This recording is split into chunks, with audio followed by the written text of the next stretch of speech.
Buenos días a todos, soy el Dr. Mateo Segura y en el seminario de hoy hablaremos sobre los síndromes respiratorios. Luego de haber estudiado en el seminario anterior el examen físico del aparato respiratorio, veremos cómo integrar dicho examen y sus hallazgos a los distintos signos y síntomas que podemos encontrar en el estudio de un paciente con una patología respiratoria, así como también poder discernir a qué síndrome pertenece según las características que estén presentes y algunas imágenes representativas de cada síndrome. Los síndromes respiratorios son básicamente 6, de los cuales hablaremos principalmente de los más habituales o más frecuentes en la práctica diaria, que son los síndromes de vía aérea, los síndromes parenquimatosos, los síndromes pleurales.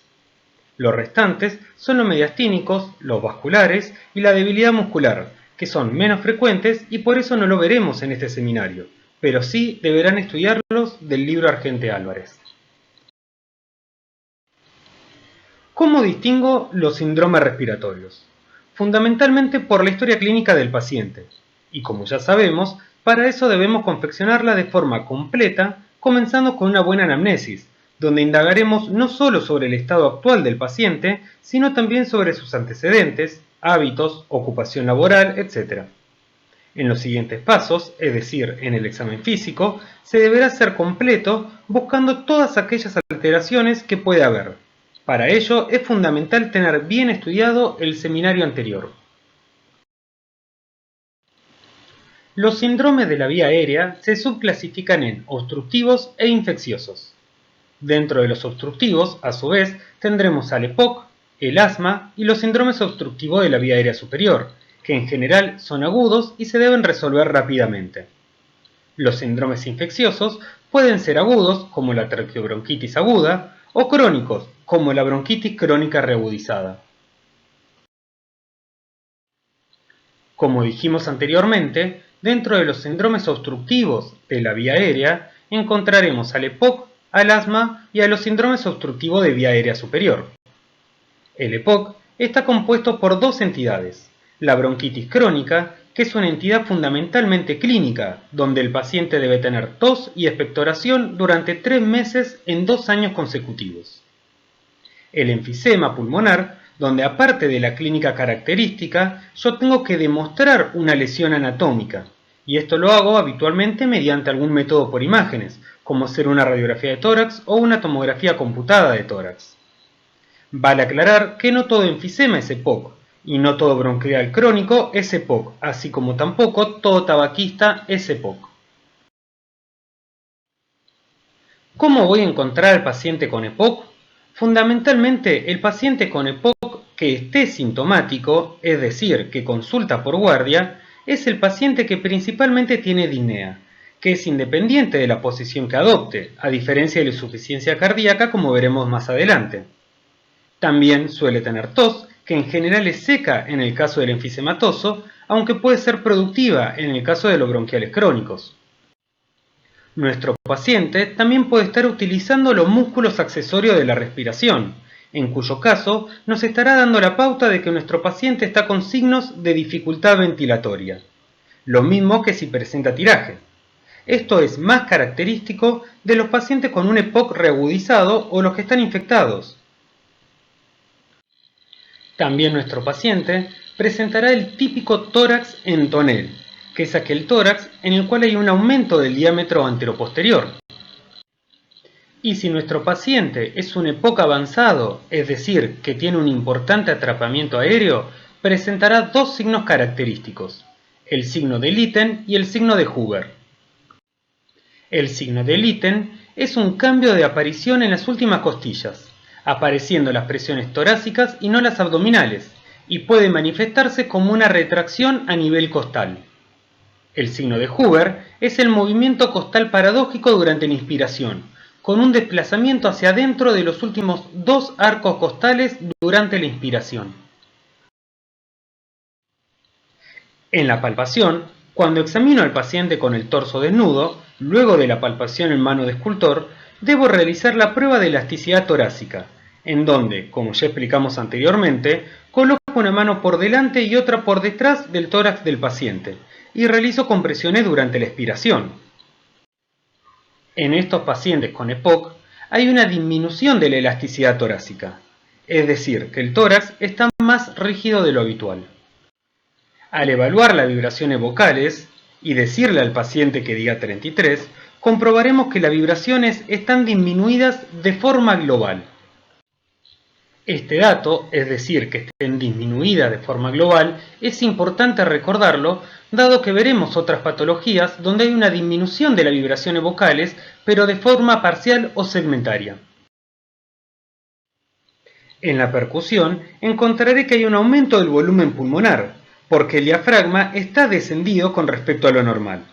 Habitualmente, el diafragma llega al 10º espacio intercostal, mientras que en estos pacientes puede llegar hasta el 12º espacio intercostal.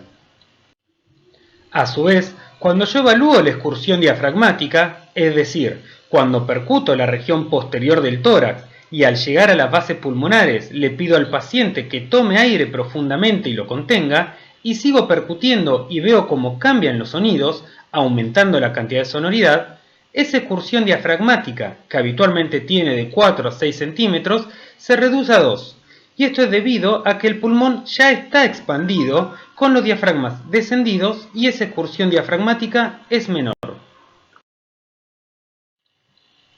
En la auscultación predominarán las sibilancias, pero estas no serán tan marcadas como en el caso del asma agudo. Si en nuestro paciente con EPOC predomina la bronquitis crónica, encontraremos abundantes roncus, que al pedirle a nuestro paciente que tosa, estos se movilizarán. En cambio, si predomina el enfisema, en nuestro paciente encontraremos una hipoventilación, con disminución del murmullo vesicular. También en estos pacientes enfisematosos encontraremos una expiración prolongada. La otra entidad importante en el síndrome obstructivo de vía aérea es el asma, que a veces puede ser muy grave, con un gran compromiso de la ventilación del paciente, o puede ser leve, con una resolución relativa, simplemente administrando medicación inhalatoria por guardia. En ambos casos, el paciente se presentará con una importante disnea de reposo, sibilancias, a veces audibles sin necesidad de utilizar el estetoscopio, tos generalmente seca o puede ser con expectoraciones, y opresión a nivel torácico. Nuestro paciente también tendrá la frecuencia cardíaca aumentada, es decir, que estará taquicárdico, y tendrá la frecuencia ventilatoria aumentada, es decir, estará taquipneico. Y en el caso de que nuestro paciente presente una crisis asmática severa, presentará el pulso paradójico. El pulso paradójico consiste en la disminución de la presión sistólica en más de 20 milímetros de mercurio. En condiciones normales, cuando un paciente realiza una inspiración profunda, la presión sistólica disminuye no más de 10 milímetros de mercurio, y esta es una respuesta fisiológica normal. En cambio, si durante una inspiración profunda la presión sistólica disminuye en 20 o más milímetros de mercurio, estamos en presencia del pulso paradójico, y esto es un signo de asma severo. La obstrucción laríngea generalmente se presenta en pacientes alérgicos, en pacientes que consumió alguna medicación y que le provocó una reacción anafiláctica, aunque también puede presentarse en pacientes que inhalaron tóxicos, en traumatismos o en aspiración de cuerpos extraños, siendo esto último más frecuente en niños.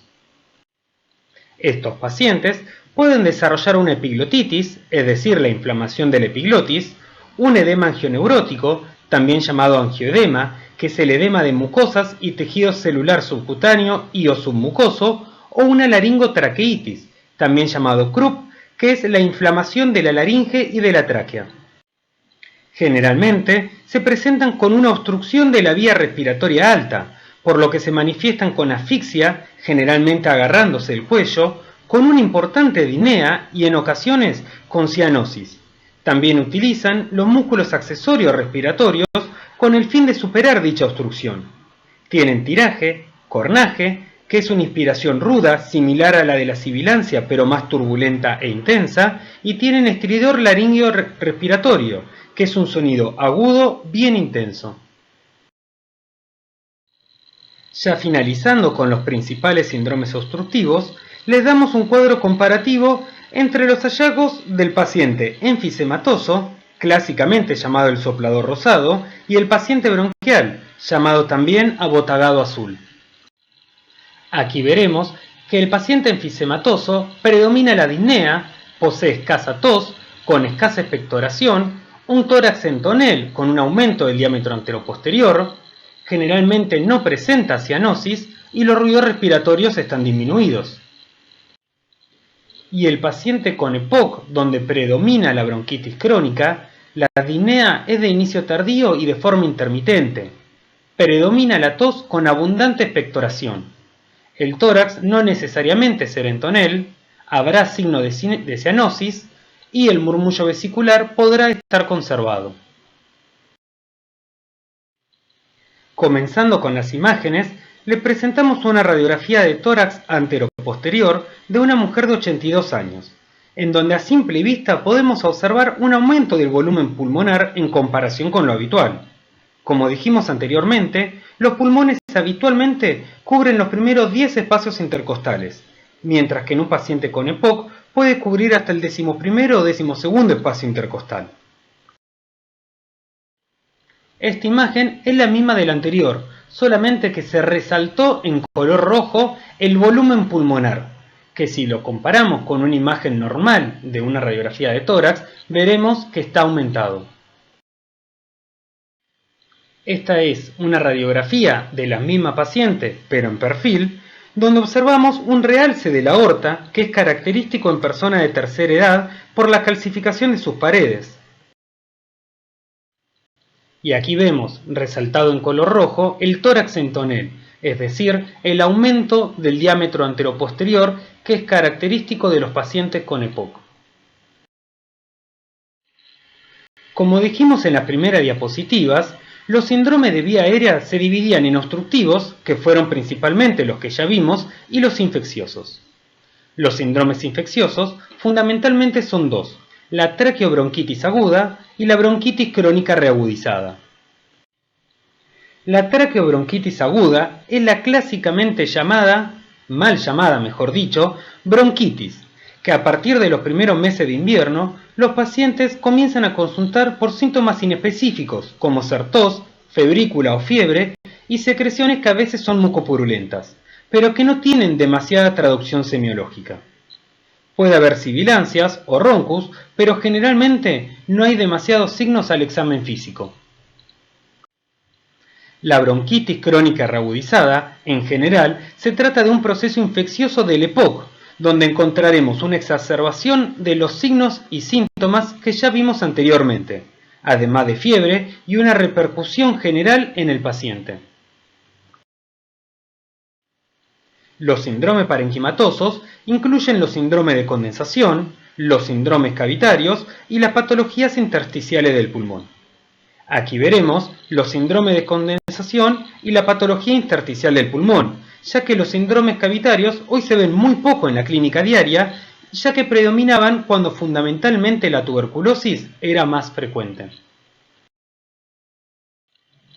Vamos a comenzar por el síndrome de condensación, en donde hay dos entidades clínicas fundamentales, que son por un lado las neumonías y por el otro las atelectasias. En donde hay algo muy importante, dado que explica los hallazgos semiológicos, que es el estado del bronquio, siendo que en las neumonías el bronquio está permeable, mientras que eso no ocurre en las atelectasias.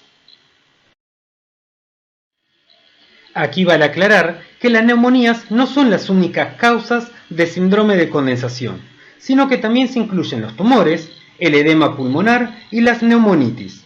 Pero las neumonías son las más frecuentes en la clínica diaria, por eso la utilizaremos como modelo para explicar este síndrome. Comencemos. ¿Cómo está el paciente cuando tiene una neumonía a la inspección? Tendrá un grado de compromiso en su estado general, y esto es muy importante, dado que es poco probable que un paciente que esté cursando una patología de relativa trascendencia particularmente infecciosa se encuentre con un estado general conservado. Uno lo observa y se le suele notar que está enfermo, con facies y posturas alteradas, incluso en casos graves con alteraciones de su estatus mental, es decir, estando confundido o obnubilado, siendo estos más frecuentes en pacientes ancianos o niños. Al ser una patología infecciosa, también el paciente estará febril, signo que se manifestó desde el inicio, pudiendo ser el único signo si consulta rápidamente. En general, son fiebres que superan los 38 grados. También estará taquipneico y taquicárdico, siendo estos datos muy importantes ya que también nos orientarán hacia el pronóstico, porque nos indican el grado de repercusión de nuestro paciente. También suele desaturar en la oxigenación sanguínea, puede presentar dolor en puntada de costado en el caso de que haya compromiso o irritación de la pleura parietal, y este dolor puede ser muy intenso, de características similares al dolor neuropático. Por último, a la inspección suelen presentar una tos productiva con expectoraciones tipo herrumbrosas, es decir, de un color rojizo o amarronado. A la palpación habrá un aumento de las vibraciones vocales, ya que el pulmón consolidado permite que las ondas sonoras se transmiten mejor hacia la periferia pulmonar. Por el contrario, la expansión pulmonar se verá disminuida del lado afectado, es decir, del lado donde se encuentra el bloc neumónico. En la percusión, encontraré matidez sobre la zona de condensación, o submatidez si la zona de condensación es pequeña o se encuentra más bien central en el pulmón. A nivel auscultatorio, encontraré signos característicos de los síndromes de condensación, como ser el soplo tubario, que recordemos que es un sonido como la respiración laringotraqueal fuera de la ubicación habitual, es decir, fuera de la auscultación de la región anterior del cuello. También desaparece el murmullo vesicular, ya que los espacios alveolares están ocupados. Hay rales crepitantes y puede haber broncofonía, egofonía o pectoriloquia. En general, en los comienzos suele haber rales únicamente. Con el progreso de la patología comienza a disminuir el murmullo vesicular, aparece el soplo tubario y por último se modifica la auscultación de la voz, comenzando la broncofonía, la pectoriloquia y o la egofonía. Ya a medida que se va resolviendo el cuadro, van desapareciendo de forma inversa estos signos. Es decir, primero desaparecen las alteraciones de la voz, luego el soplo tubario, comienza a aparecer nuevamente el murmullo vesicular y por último desaparecen los rales crepitantes. Entonces, en resumen con respecto a las neumonías, a la inspección nos encontraremos con un paciente disneico, donde deberemos buscar los signos de insuficiencia respiratorias y evaluar la amplitud de los movimientos respiratorios, ya que si se trata de una gran neumonía estarán disminuidos. En la palpación habrá un aumento de las vibraciones vocales con una disminución de la expansión inspiratoria. Cuando percutimos el tórax de nuestro paciente, encontraremos matidez en el área afectada con una columna sonora. Y en la auscultación tendremos una disminución del murmullo vesicular, podremos encontrar el soplo tubario y, ya en estadios avanzados, pectoriloquia, egofonía o broncofonía. Aquí tenemos una radiografía de tórax de un hombre de 68 años que consulta por disnea. Vemos una gran imagen blanca, es decir, una gran condensación, que cuando cursemos diagnóstico por imágenes, a eso lo llamaremos una radioopacidad, que compromete el lóbulo medio y superior del pulmón derecho. Y otras imágenes radioopacas de menor tamaño, distribuidas tanto en el pulmón derecho como en el izquierdo. Aquí vemos, resaltado en color rojo, las radioopacidades o condensaciones que hablábamos anteriormente. Y haciendo un zoom en la condensación, vemos que en su interior unas líneas negras dentro de la condensación. Esto es el signo de broncograma aéreo en radiología y nos indica que el bronquio se encuentra permeable. Para poder verlo con mayor claridad, aquí lo vemos resaltado en color verde.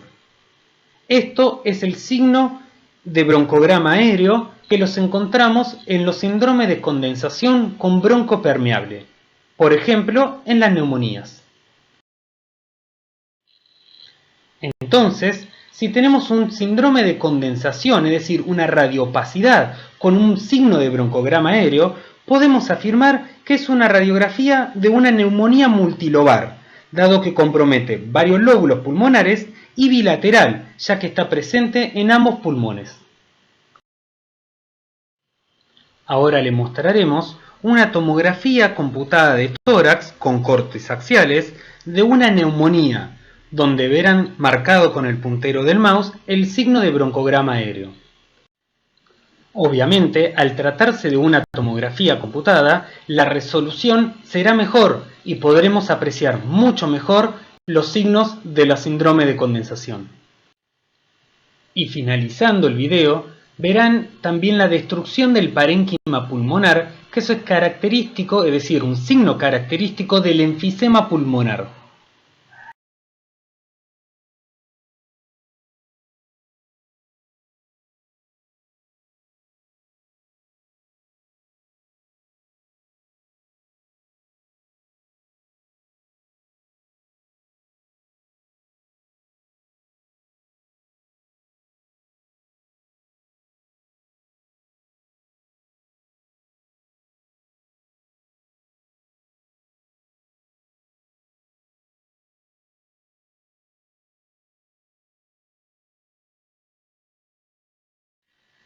Bien, seguimos con el siguiente síndrome parenquimatoso de condensación, en este caso con bronquio cerrado.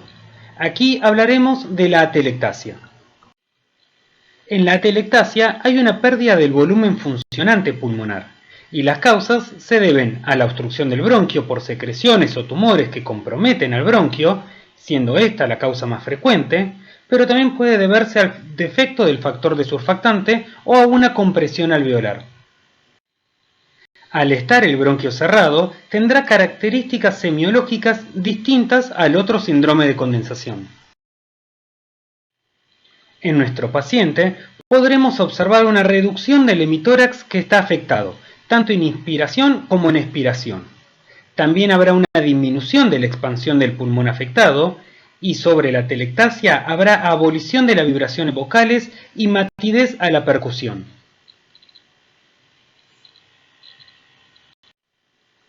Si se trata de una gran atelectasia, incluso podremos observar a la inspección el desplazamiento homolateral al lado afectado de la tráquea. En cambio, si es pequeña esta atelectasia, quizás que solo la podremos observar en el estudio por imágenes. Entonces, en resumen, a la inspección tendremos una disminución de los movimientos respiratorios, un desplazamiento traqueal homolateral al proceso y una retracción de un hemitórax, es decir, del hemitórax afectado. A la palpación habrá desaparición o abolición de las vibraciones vocales, todo dependiendo del volumen de la atelectasia, y una disminución de la expansión inspiratoria. A la percusión tendremos la columna sonora, pero matidez sobre la atelectasia. Y a nivel auscultatorio habrá ausencia o disminución del murmullo vesicular, todo dependiendo del volumen de la atelectasia, y silencio auscultatorio sobre la atelectasia, ya que el bronquio está cerrado y no permite la llegada del aire. En esta imagen vemos una radiografía de tórax de un hombre de 68 años, obeso, que presenta una disnea crónica. Si miramos con detenimiento, veremos muy cerca de las bases pulmonares dos imágenes radiopacas, es decir, blanquecinas. Aquí vemos, resaltado en color rojo, las lesiones, tratándose de atelectasias bilaterales, y la diferenciamos de las neumonías porque no presentan el signo del broncograma aéreo. La patología intersticial es el otro síndrome parenquimatoso que veremos. Se originan generalmente por enfermedades crónicas como la fibrosis pulmonar, donde hay lesión en el intersticio pulmonar, es decir, que no hay afectación de los bronquios. Estos pacientes suelen tener intensa disnea, que suele ser progresiva y de esfuerzo, pero no tienen ni ortopnea ni disnea paroxística nocturna. Suelen tener una tos de tipo seca. También, en casos crónicos, presentarán hipocratismo digital, también llamado dedos en palillo de tambor, que se producen por la hipoxia. Y ya llegando a la auscultación, encontraremos rales de tipo velcro, bien secos y teleinspiratorios. Aquí vemos una radiografía de tórax típica de un paciente con patología intersticial, donde encontraremos lesiones de tipo reticulares que a veces, cuando hay depósitos de sustancia en los alvéolos, se pueden ver imágenes de tipo retículo nudulillares. En los síndromes pleurales hablaremos solo de dos, que son los más importantes, el neumotórax y el derrame pleural. Ambos se ven muy frecuentemente en la clínica diaria y poseen múltiples etiologías, incluso apareciendo de forma secundaria a otra patología pulmonar.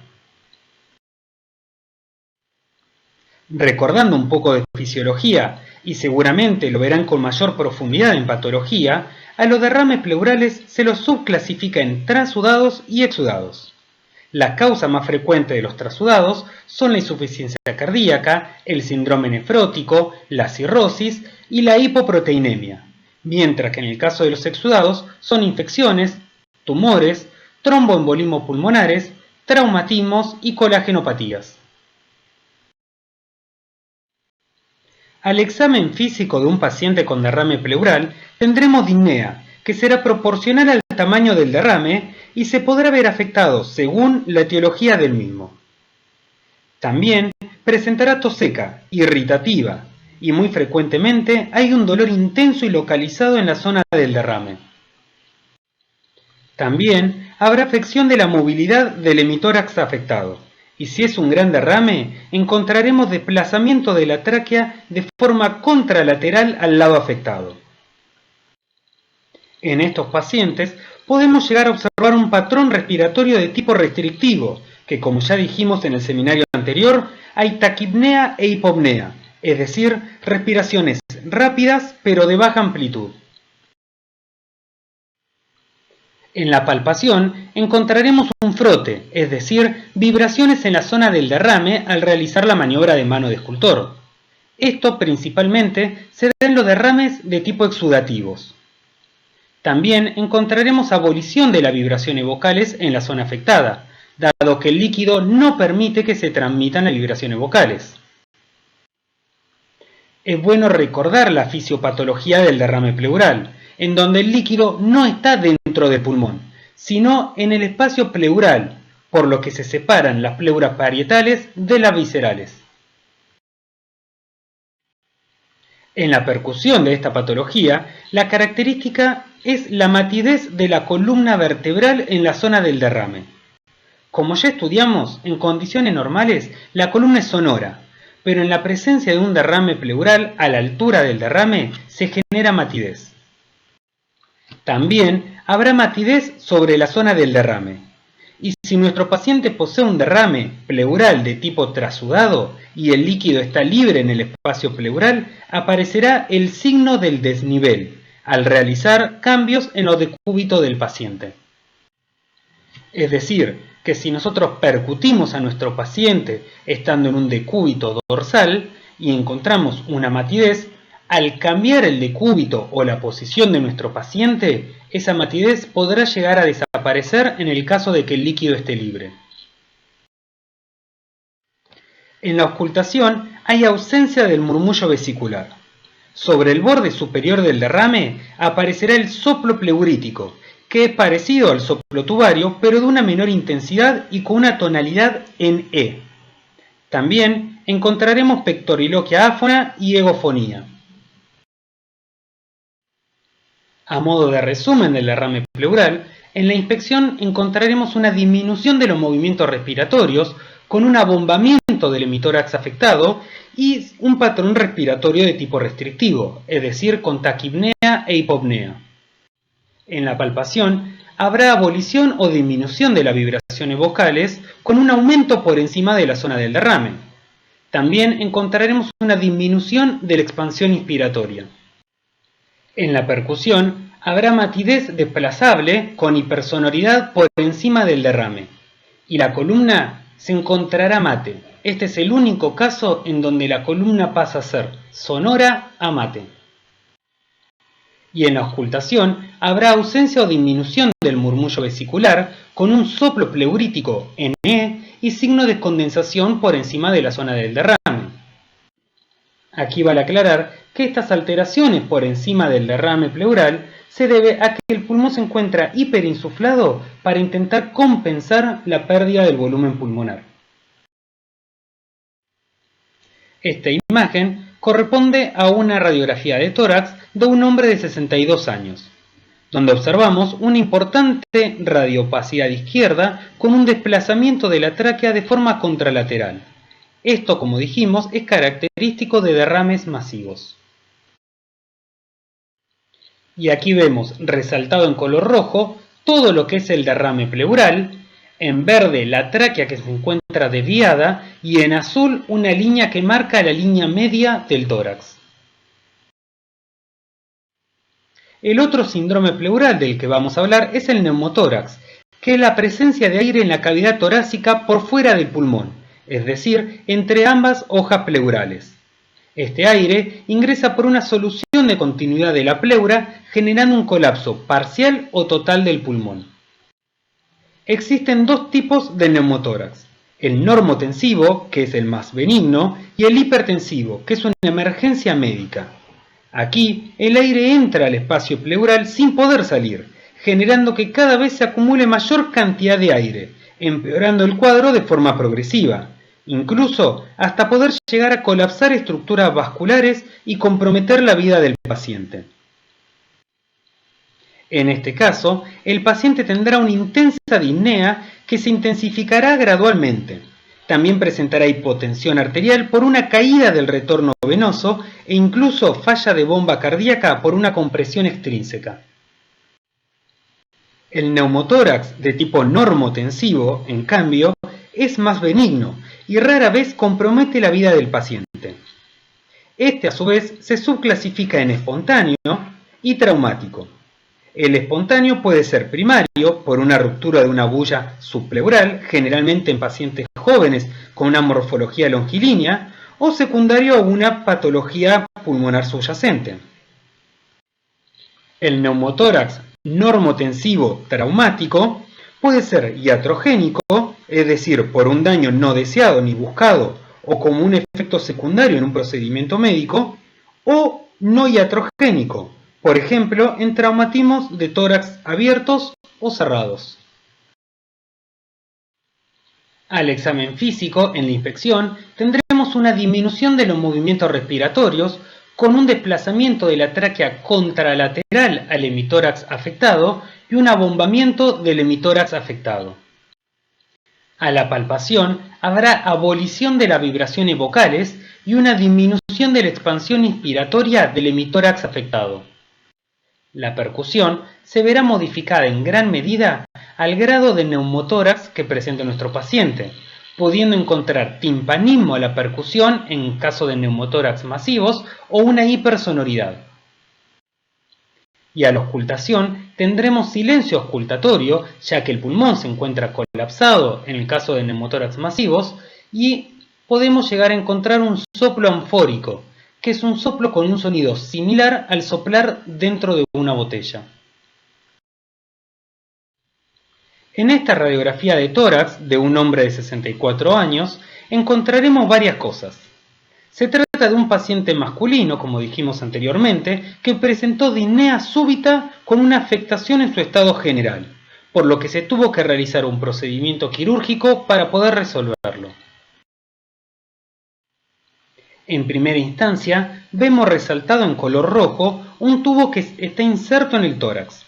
Se trata de un tubo de avenamiento pleural que se coloca para drenar tanto los neumotórax como los derrames pleurales.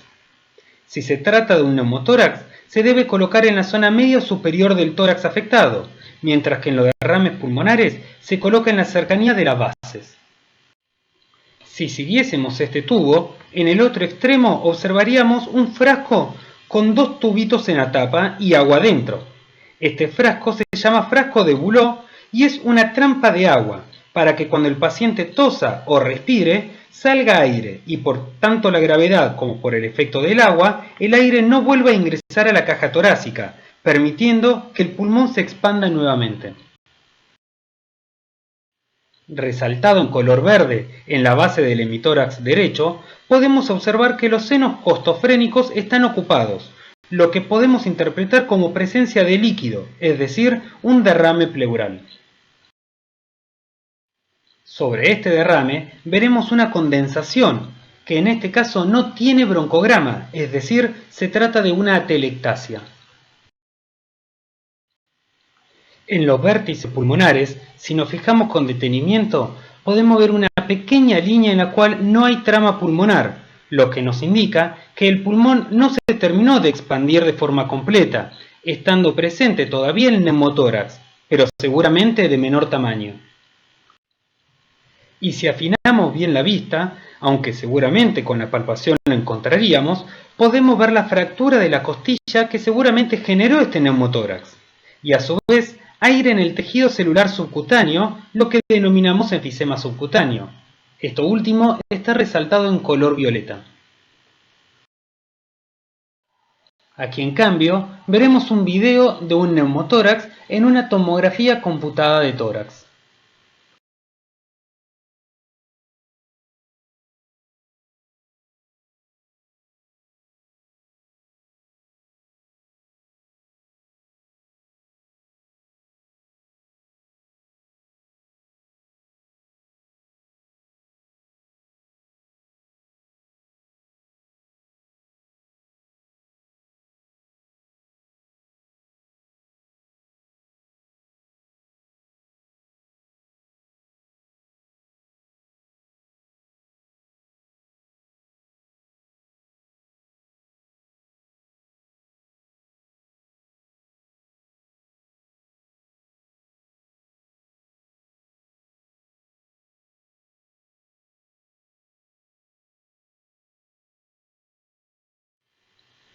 Los síndromes mediastínicos generan signos y síntomas que son generalmente compresivos, aunque incluso pueden llegar a ser asintomáticos y ser meramente un hallazgo imagenológico.